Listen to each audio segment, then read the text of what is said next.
Bonjour Bruxelles, l'invité de 8h15. BX1. Bonjour Sophie Lavaux. Bonjour. Vous êtes la haut fonctionnaire de l'agglomération bruxelloise en charge de la sécurité. C'est le titre exact ? C'est exact, merci. C'est le titre exact. Ça veut dire quoi ? C'est quoi votre boulot ? Autrefois, on avait des gouverneurs. Exactement. Les gouverneurs à Bruxelles, il n'y en a plus. C'est vous qui reprenez une partie de leurs fonctions. Exactement. Donc, suite à la 6e réforme de l'État, en fait, il a été décidé que donc il n'y aurait plus de gouverneur en tant que tel. Donc, le titre exactement de ma fonction, c'est haut fonctionnaire de l'agglomération bruxelloise. Mais concrètement, qu'est-ce que ça veut dire ? Ça veut dire que j'ai la responsabilité de la gestion de crise en région bruxelloise. Ça veut dire que les questions de sécurité, maintenant, elles relèvent du ministre-président. En l'occurrence, c'est Rudy Verwoerd en ce moment. Et ce ministre-président, il s'appuie sur ce haut fonctionnaire que vous êtes pour gérer toutes les questions relatives à la sécurité. C'est large, la sécurité. Donc, c'est toutes les questions relatives à la gestion de crise. Donc, il faut savoir qu'il y a 3 niveaux en matière de gestion de crise en Belgique. Donc, il y a le niveau communal. Donc, quand il y a une crise qui est sur une commune, c'est le bourgmestre qui a la compétence. Quand ça dépasse une commune, donc c'est le haut fonctionnaire ou le gouverneur dans les autres provinces. Et quand ça dépasse une province, ou ici l'agglomération bruxelloise qui est sur la périphérie donc de la région, c'est la ministre de l'Intérieur, Annelies Verlinden. Ouais, donc en poste depuis juillet 2021. Exactement. Vous êtes fait au poste, vous commencez à en maîtriser tous les rouages et toutes les subtilités. Oui, parfaitement. Je trouve ça passionnant. La région bruxelloise, c'est passionnant pour moi. Gestion de crise, ça veut dire quoi ? Ça veut dire que quand on est avec des inondations, quand on est avec des grosses manifestations, quand on est éventuellement, le scénario du pire avec des attentats, ça remonte chez vous ? Oui, donc en fait, ça remonte chez moi. Si, comme je l'ai précisé, c'est sur la périphérie de la région bruxelloise. Donc quand c'est une de ces compétences-là, oui, c'est à mon niveau. Oui. Et quand on parle de sécurité, c'est-à-dire que vous avez autorité sur les forces de police, sur les pompiers. Donc en fait, qu'est-ce que la gestion de crise donc en région bruxelloise ? Donc en fait, qu'est-ce qu'on fait concrètement ? Donc en fait, on prépare ces gestions de crise avec des plans d'urgence qu'on met en place et on fait également des exercices. Donc pour vous donner un exemple concret, on a préparé tout le dispositif de sécurité des attentats du 22 mars. Donc on a fait un plan d'urgence et donc on a fait un exercice pour tester ce plan. Donc on avait mis plus ou moins 500 personnes sur le terrain pour tester tous les différents dispositifs pour éviter que le jour où il se passerait malheureusement quelque chose dans ce procès, eh bien il y ait les réponses des services de sécurité et de secours adéquates. Ouais, donc c'est un travail de préparation Exactement. et d'organisation essentiellement. Exactement. Ouais. Je voudrais qu'on parle un petit peu de l'image des services de sécurité. On voit régulièrement qu'ils sont pris à partie. Ce sont des feux d'artifice qui sont tirés sur les pompiers lors du réveillon du Nouvel An. Ce sont des jeunes qui affrontent la police lors de manifestations au bois de la Cambre, par exemple, pendant la Covid-19. Ça vous inquiète, cette dégradation du respect par rapport au métier de la sécurité ? Mais tout à fait, c'est incompréhensible parce qu'il faut quand même savoir que les services de sécurité et de secours, c'est quand même des gens qui sacrifient en partie leur vie et qui qui mettent leur vie en danger au quotidien donc pour sauver la vie des autres. Donc oui, c'est de plus en plus inquiétant. Et on a vu ici au cours de la Saint-Sylvestre qu'il y avait une recrudescence de ces différents actes contre les services de sécurité et de secours. Oui. C'est quoi la réponse ? On doit être plus dans la répression ou plus dans la prévention ? La réponse est complexe et multifactorielle. Je pense qu'il y a une formation qui doit être donnée aussi pour les services de sécurité et de secours pour pouvoir répondre au mieux, mais c'est aussi la communication.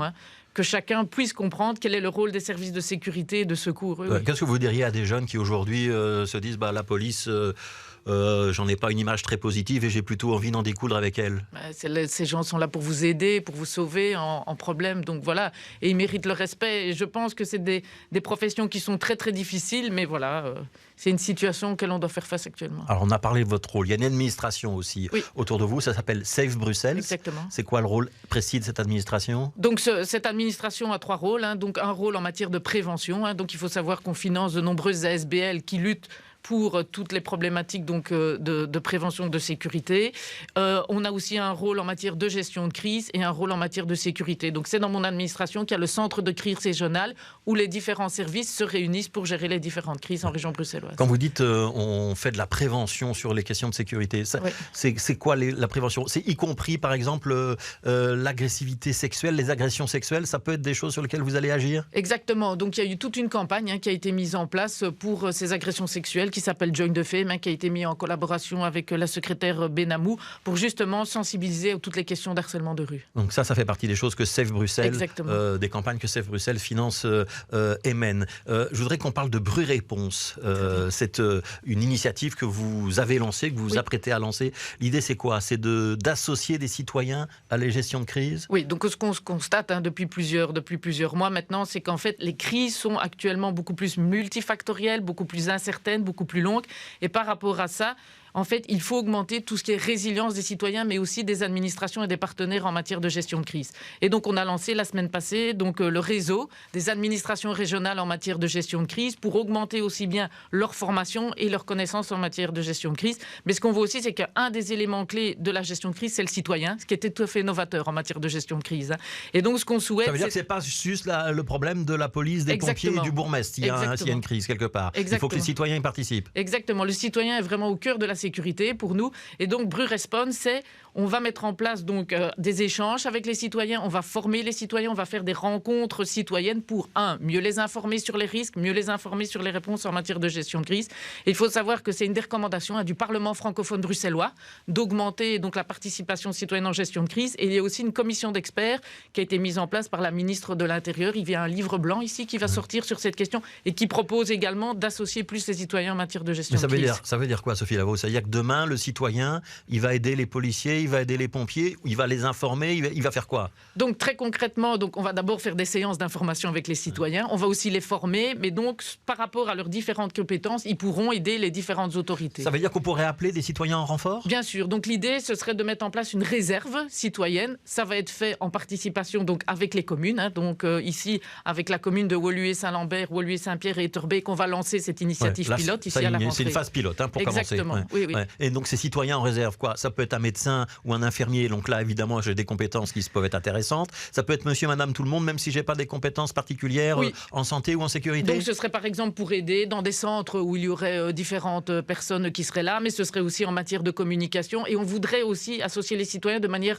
préventive, c'est-à-dire par exemple les associer dans des exercices, parce qu'on travaille toujours avec des figurants qui répondent aux différentes instructions qu'on donne, et ce qu'on voudrait c'est vraiment être confronté à des citoyens avec les réponses des citoyens et les associer, donc comme j'ai dit, à différents exercices. Et donc là je peux participer par exemple à mettre en place un cordon pour empêcher les gens de passer, je peux participer à quoi? À apporter des repas à des gens qui ont perdu leur logement, des choses de ce genre-là, ou qu'on doit héberger un endroit pendant un temps déterminé. Exactement, mais il faut bien être clair, tout ça va être sous la supervision des autorités communales et sera tout à fait structuré et cadré. Le but c'est justement, parce qu'on dit toujours gérer une crise, c'est de mettre de l'ordre dans le chaos, donc ce n'est pas de rajouter du chaos sur le chaos. Ouais, je suis un citoyen, je vous entends ce matin sur BX1, je suis intéressé, je peux postuler?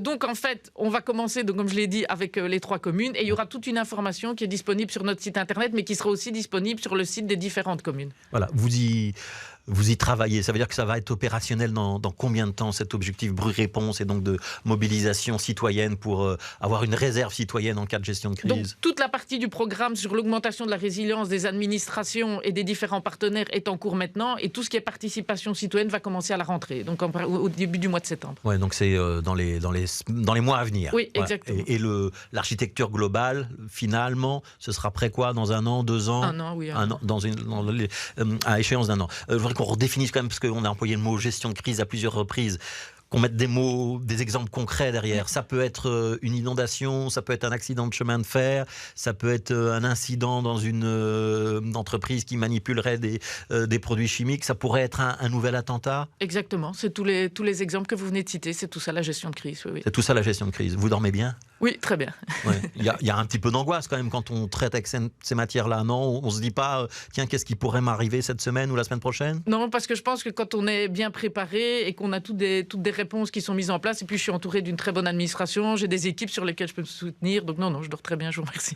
Alors, une dernière question, Sophie Lavaux, les antennes de sécurité de proximité, où il y a parfois la police, des agents de prévention, ce qu'on appelle les stewards de rue, qui se retrouvent et qui collaborent. C'est le futur de la sécurité en région bruxelloise? Oui, je pense, parce que la réponse à la sécurité, c'est pas uniquement du répressif ou uniquement de la prévention, c'est un mix des deux. Et ces antennes sont vraiment le symbole d'avoir, comme vous l'aviez cité, ces différentes composantes au sein de quartiers qui ont été identifiés en région bruxelloise. Ouais, il y en a une qui vient d'ouvrir, par exemple, à Stockel, à Woluwe-Saint-Pierre. Il y en aura d'autres ailleurs, ou il y en a d'autres ailleurs? Oui, donc pour le moment, il y en a une dizaine qui sont plus ou moins mises en place, et il y a encore plusieurs projets qui sont portés par différentes communes, sur ce projet. Et là, Save Bruxelles, et donc vous faites quoi? Vous financez un petit peu? On finance, et donc on travaille en collaboration avec les différentes communes sur ces projets. Ouais, donc il y en aura d'autres encore dans les mois à venir. Oui, il y a plusieurs projets qui sont en cours. Merci Sophie Lavaux, merci d'être venue nous expliquer un petit peu ce matin quel est votre rôle et quel est le rôle de Save Bruxelles. Et donc pour tous ceux que ça intéresse, il y a un site internet, Save Bruxelles, où on peut retrouver